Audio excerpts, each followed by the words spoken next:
Mesdames, Messieurs, bonjour, bienvenue sur Alizé pour votre édition de la mi-journée. Ravi de démarrer cette nouvelle semaine avec vous. Nous sommes le lundi 29 février. On commence avec l'actualité sociale et cette manifestation des auto-écoles aujourd'hui. Il s'agit d'un mouvement national pour réclamer le report de la nouvelle épreuve du code de la route.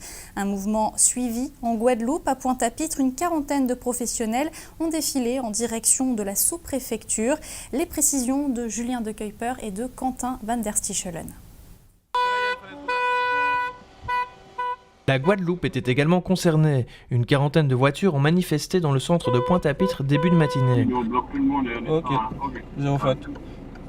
Les fournisseurs qui nous vendent les livres et les DVD n'ont pas le matériel encore adéquat, ils ne sont pas encore prêts. Ils seront prêts bientôt, mais pas pour le moment. Donc toujours est-il que nos élèves ils seront pénalisés par rapport à ça. Nous, ce qu'on demande, on demande juste purement et simplement, rien de plus. On n'est pas contre la réforme, mais on demande juste à ce que nos élèves soient préparés, et pour qu'ils soient préparés, de repousser cette réforme-là à la rentrée de septembre. Les enseignants du permis de conduire ont entamé des négociations avec la sous-préfecture, l'objectif étant d'obtenir un délai avant l'application de la réforme. Je m'arrête au milieu de la route. Il n'y a pas de place pour stationner. Et qu'est-ce que ça va entraîner? Ça va entraîner des échecs au niveau des examens du code. Et ça, il ne faut pas s'en voiler la face. Ça va concerner les auto-écoles, bien sûr, mais pas que les auto-écoles. Nos candidats qui vont à l'examen sans être préparés avec une nouvelle réforme, et bien sûr, ça va entraîner des échecs comme pas possible. On emmène nos élèves à l'échec et on n'est pas d'accord. Une réforme qui n'enchante évidemment pas les auto-écoles, qui ont besoin de plus d'argent et de plus de temps pour se mettre à jour. Autre actualité du jour, le Premier ministre Manuel Valls a annoncé aujourd'hui que la présentation du projet de loi sur la réforme du Code de travail est finalement repoussée de 2 semaines. Le texte sera donc présenté en Conseil des ministres par la ministre du Travail Myriam El Khomri le 24 mars plutôt que le 9 du même mois. Le chef du gouvernement entend profiter de ce délai pour consulter davantage les partenaires sociaux. Il faut que ce projet de réforme est de plus en plus contesté par les syndicats et une partie de la gauche. Qu'en est-il en Guadeloupe justement? La réaction de Jean-Marie Nomertin, le secrétaire général de la CGTG, propos recueillis par Jacques Damprobe. Il y a une pression qui commence à monter en puissance contre cette attaque. On parle de réforme, ce n'est pas une réforme, c'est une attaque en règle contre la classe ouvrière, contre le Code du travail et surtout de revenir au début des années 1900. Nous disons bien que ce soit M. Valls, que ce soit M. Hollande et Mme M. Khomri, ils sont de mèche avec le MEDEF qui applaudit des quatre mains et aussi de la part des Républicains qui tous ont dit qu'ils vont voter le texte en l'état. Donc il y a aujourd'hui une montée en puissance de contestation et la seule chose que cherche à faire M. Valls, c'est un peu de gagner du temps. Pas un volte-face, mais surtout gagner du temps pour mieux s'en prendre aux travailleurs. Et pour cela, il faudra qu'il ait, comme il l'a fait pour l'ANI, qu'il ait donc de son côté, lorsque je dis il, c'est surtout Hollande, de son côté, donc des syndicats qui puissent au moins approuver certains aspects de ce projet de loi qui sera néfaste pour les intérêts de la classe ouvrière. Le comité de tourisme des îles de Guadeloupe a installé en fin de matinée son nouveau conseil d'administration. La réunion se déroule au Memorial Act en présence du président du conseil régional Harry Chalus, de la vice-présidente Marie-Luce Panchard et des conseillers régionaux Sonia Taille-Pierre et Louis Molinier. Ce dernier d'ailleurs doit remplacer Hilaire Brudet à la présidence du CTIG. Des images signées Anne-Elisabeth Artsen. On va rester dans le secteur du tourisme avec un focus ce midi sur les souvenirs que ramènent les touristes. Le marché de Sainte-Anne est l'un des lieux prisés pour faire justement ces achats. Sorbet coco, rhum arrangé ou encore épis sont toujours la cote. Mais les touristes se tourneraient désormais vers d'autres produits. Karine Gielman nous en dit plus sur ces tendances. Ils sont toujours là, les sorbets coco, les cadeaux souvenirs, les épices sur le marché de Sainte-Anne. Mais le touriste sainte-annais est un touriste fidèle, qui revient régulièrement et connaît de plus en plus les richesses de la Guadeloupe. Il ne se contente plus du traditionnel panier d'épices. Alors j'ai un cocktail goyave ananas passion ou alors orange ananas passion. Sinon j'ai de la mangue, de la pastèque, melon Ce sont des fruits le plus souvent qu'on consommait à la maison. Et puis maintenant, les touristes arrivent et veulent découvrir, et veulent savoir ce que c'est le corosol, la papaye, la prune de Citerre. Alors ils posent beaucoup de questions à savoir, est-ce que ça a le même goût que la prune de chez eux? Eh ben non, on est là pour ça, justement, pour faire découvrir.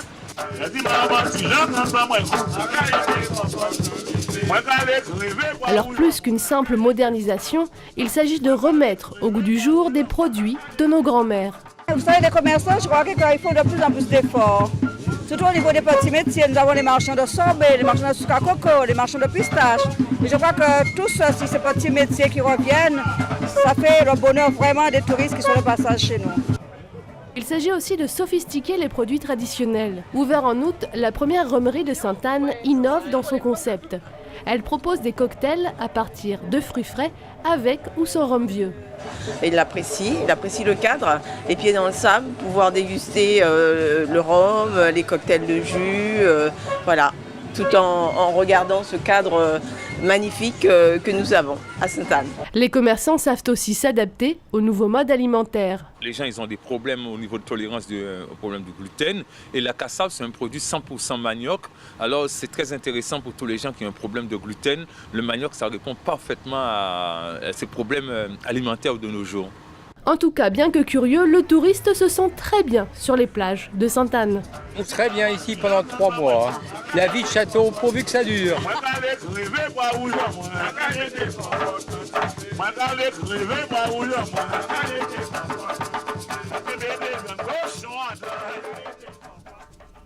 Et juste avant ce sujet, je vous parlais de l'installation du conseil d'administration du comité de tourisme des îles de Guadeloupe. Cela vient d'être confirmé. Louis Molinier est donc le nouveau président du CTIG. C'est officiel. Politique, le conseiller départemental Rosan Rosduel est désormais, lui, candidat de la FRAPP pour les élections législatives de 2017. Ce sont les militants qui l'ont choisi ce week-end. Un candidat qui avait les faveurs du candidat sortant, le député maire des Abîmes, Éric Jalton. Rosan Rosduel qui était hier l'invité du journal de Jean-Luc Icard. On l'écoute. Je pense que ce qui serait surprenant, c'est que le député sortant qui... ne puisse pas donner son avis sur une candidature. Vous imaginez que Éric Jalton est député sortant, il est maire des Abîmes, il préside un mouvement politique important, il est le président de Cap Excellence, et on lui dit qu'est-ce qu'il pense d'une candidature, et il vous répond non, je n'ai aucune idée. Donc il est normal que le président de la FRAPP, le député sortant, eh bien, donne la direction, montre le chemin. Il a montré le chemin aux militants. Les militants en grande partie, massivement, ont suivi ces consignes. Et aujourd'hui, je suis ce porte-parole, ce porte-drapeau de la FRAPP. Et je peux vous dire que je suis déterminé, je suis vraiment déterminé, eh bien, à aller dans tous les quartiers de cette circonscription, Marie-Galante, bien entendu, Mornalo, Pointe-à-Pitre et les Abîmes. Et je ferai tout pour que nous puissions gagner ces élections. Au chapitre santé, 35, c'est le nombre de cas de Zika biologiquement confirmés en Guadeloupe au 25 février. Parmi eux, 2 femmes enceintes et une forme neurologique sont recensés. Des cas qui sont répartis sur l'ensemble de notre département, plus précisément dans 14 communes. À Saint-Martin, 11 cas de Zika ont été biologiquement confirmés, 102 cas en Guyane. La Martinique est toujours évidemment en phase épidémique. Notez d'ailleurs que l'épidémie de Zika s'étend également à d'autres pays de la Caraïbes. La Barbade, jusqu'ici épargnée, est désormais touchée. Plusieurs cas ont été constatés sur l'île. Sur son site internet, le Quai d'Orsay recommande désormais d'ailleurs aux femmes enceintes de reporter leur séjour sur l'île anglaise. La Barbade qui nous amène à parler de l'actualité dans notre grande région de la Caraïbe. Direction ce midi Sainte-Lucie, la Guyane et Saint-Barth. Voici la Minute Caraïbe. Pour la célébration du 37e anniversaire de son indépendance, Sainte-Lucie a pris une décision symbolique forte, adopter une version créole de son hymne national. À Sainte-Lucie, le créole est parlé par une large part de la population qui la considère comme sa langue maternelle. C'est en ce sens que dès 2010, un groupe de l'église de Gros-Îlet avait déjà travaillé sur une version créole de l'hymne national, Cette idée a été reprise par le comité de la langue créole du Folk Research Center, qui a décidé d'en demander l'adoption formelle au gouvernement. C'est ainsi que 6 années plus tard, la version créole de l'hymne Saint-Lucien, écrite par le père Charles Jesse en 1967, a été adoptée. Nul doute qu'il aurait apprécié la poésie créole de Sons and Daughters of Saint Lucia, dont le premier couplet se lit ainsi. Fille et fils, maman et Saint d'ici, chez oui pays, naissance nous, pays montagny, l'ansec valet, plus belle l'île qui a sous la terre. Cela peut paraître surprenant lorsque l'on connaît la taille d'un grain d'or, et pourtant, à la demande du WWF, le BRGM, le Bureau de recherche géologique et minière, a mis au point un procédé pour retrouver l'origine de l'or. Cette démarche poursuit une campagne du WWF de lutte contre l'orpaillage illégal en Guyane française. Le BRGM a démontré, grâce à des analyses d'échantillons prélevés sur le terrain, qu'il était possible d'identifier la provenance d'un morceau d'or. C'est une avancée dans la lutte contre l'orpaillage illégal qui va permettre aux autorités judiciaires de remonter les filières d'or et aux revendeurs de certifier la provenance de leurs matières premières. En effet, entre 1 à 2 tonnes d'or sont extraites légalement en Guyane, contre 5 à 10 tonnes pour la filière clandestine. En étudiant une trentaine d'échantillons d'or guyanais, le BRGM a pu déterminer leur provenance. C'est une première qui ouvre des voies dans la lutte contre l'or illégal. En Guyane, les mines d'or clandestines entraînent le déboisement, la pollution des cours d'eau au mercure et des problèmes sociaux, ainsi que la présence de groupes criminels. Le WWF estime que 24 000 hectares de forêt sont impactés par l'orpaillage. Les drones, ces petits hélicoptères sans pilote dirigés à distance à partir du sol, peuvent bien devenir un outil essentiel pour la sauvegarde marine. Une association de restauration du récif marin de Saint-Barthélemy l'a très bien compris et les utilise régulièrement pour analyser l'état de la barrière de corail de l'île. L'association Coral Restoration de Saint-Barth comptabilise les coraux, notamment la corne d'élan, dans des lieux inaccessibles en mer pour identifier des zones de conservation prioritaires. L'association a bon espoir que ces données fourniront des informations qui mèneront à un avenir plus sain pour les récifs coralliens de l'île. Sur la page Facebook de l'association, on apprend qu'au cours des 50 dernières années, 80% des coraux ont été perdus en raison du développement côtier ainsi que de la pollution. Ils sont maintenant également menacés par le réchauffement climatique et les premiers effets de l'acidification des océans.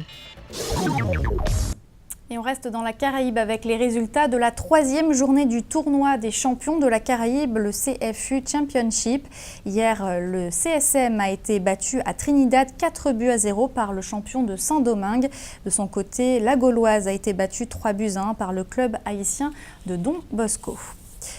Après le foot, le tennis, J-4 avant le premier tour de la Coupe Davis et on vient de l'apprendre, le Canadien Milos Raonic est forfait. Il ne s'est toujours pas remis de sa blessure aux adducteurs. Il ne participera pas donc à ce premier tour de la Coupe Davis, tout comme son compatriote spécialiste du double Daniel Nestor qui lui aussi sera absent.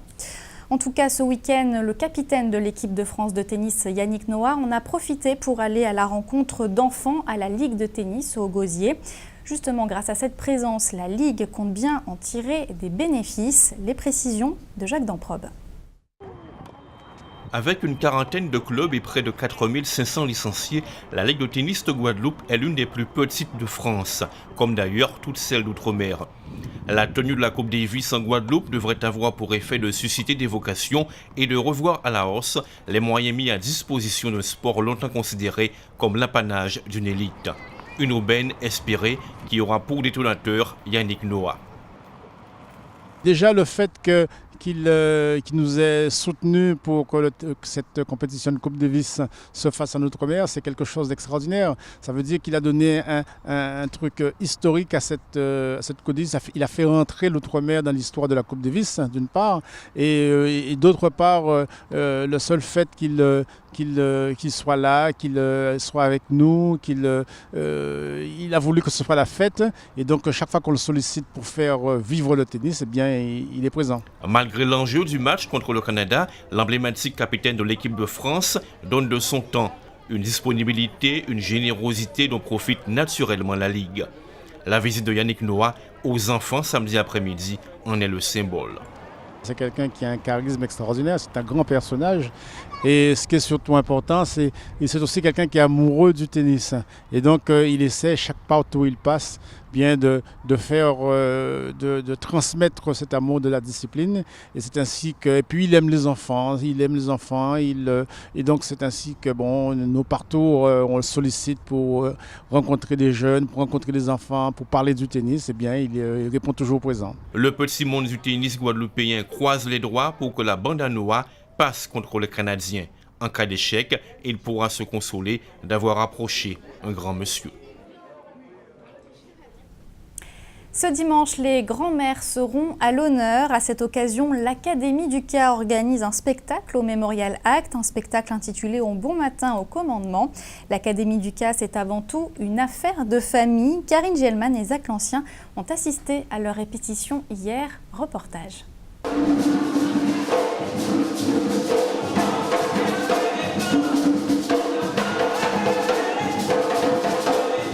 L'Académie du Ca, une affaire de famille.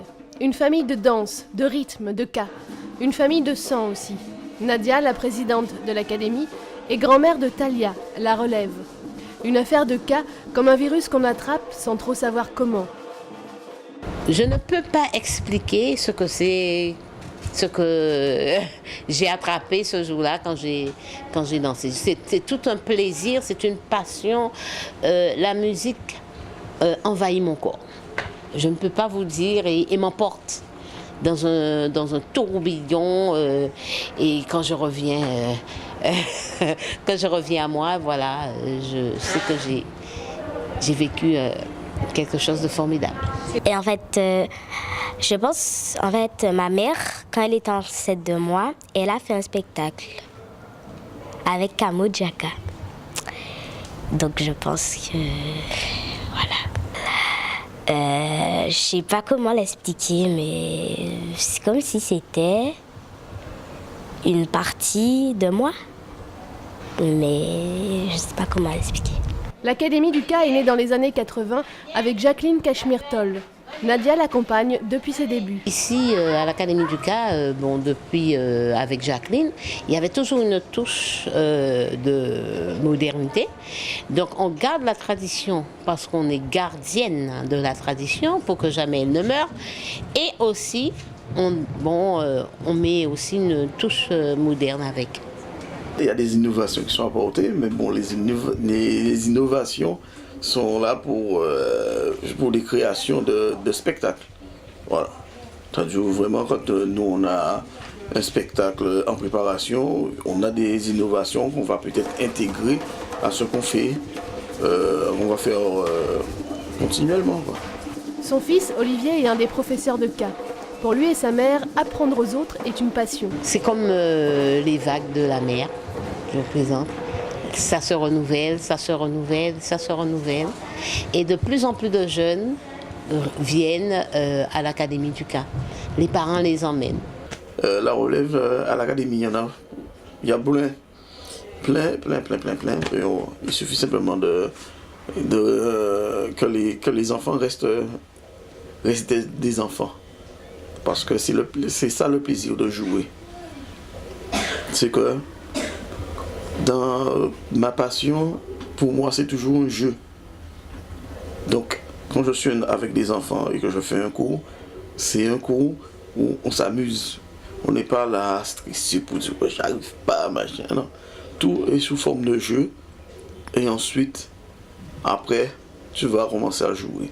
Et c'est comme ça que je fais beaucoup avec les enfants. Messieurs et dames, rendez-vous la semaine prochaine pour fêter les grands-mères sur un rythme effréné au Mémorial Act.